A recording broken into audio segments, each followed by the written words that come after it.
दर्शकबिन नमस्कार। हिमालको देश नेपाल, जहाँ सपना सधैँ ठुला हुन्छन्, सीमित साधन तर असीमित आत्मविश्वास बोकेर नेपाली क्रिकेट टोली फेरि एकपटक विश्व मञ्चमा उभिन तयार छ। आइसिसी मेन्स टी20 वर्ल्ड कप 2026मा नेपालले आफ्नो नाम लेखाइसकेको छ र यो केवल सहभागिता मात्र होइन, यो नेपालको सङ्घर्ष, मेहनत र विश्वासको प्रतिफल हो। केही वर्ष अघिसम्म अन्तर्राष्ट्रिय क्रिकेटमा अस्तित्व जोगाउन सङ्घर्ष गरिरहेको नेपाल आज लगातार टी20 विश्वकप खेल्ने टोली बनेको छ। यो यात्रा सजिलो थिएन। विवाद, प्रतिबन्ध, निराशा र पीडाका बीच पनि नेपाली खेलाडीहरूले हार मान्न जानेनन्। गल्ली क्रिकेटबाट सुरु भएको सपना आज विश्वका ठुला स्टेडियममा गुन्जिन लागेको छ। टी20 विश्वकप 2026 फेब्रुअरी 7देखि मार्च 8सम्म भारत र श्रीलङ्कामा आयोजना गरिँदैछ। विश्वका 20 उत्कृष्ट टोलीहरूसँगै नेपाल पनि आत्मविश्वासका साथ मैदानमा उत्रिनेछ। नेपाल सी ग्रुपमा रहेको छ भने जहाँ चुनौतीहरू निकै कडा छन्।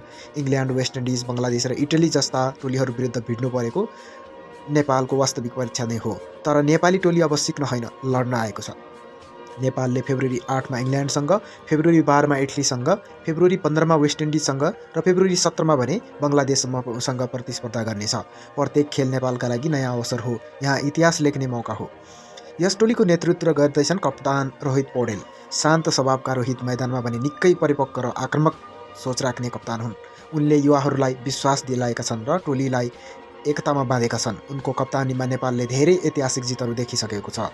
रोहितको ब्याटिङ मात्रै होइन, उनको निर्णय क्षमता पनि नेपालको लागि ठुलो शक्ति हो।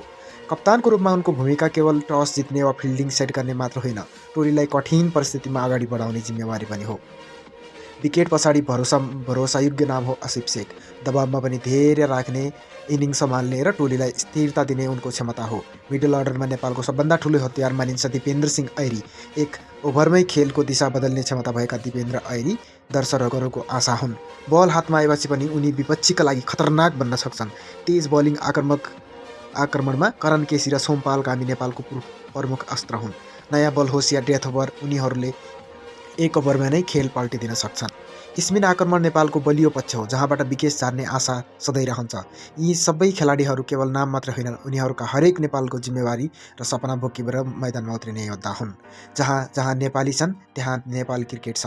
स्टेडियममा होस् या मोबाइलको सानो स्क्रिनमा, हरेक नेपालीको मुटु एउटै तालमा ढड्किन्छ।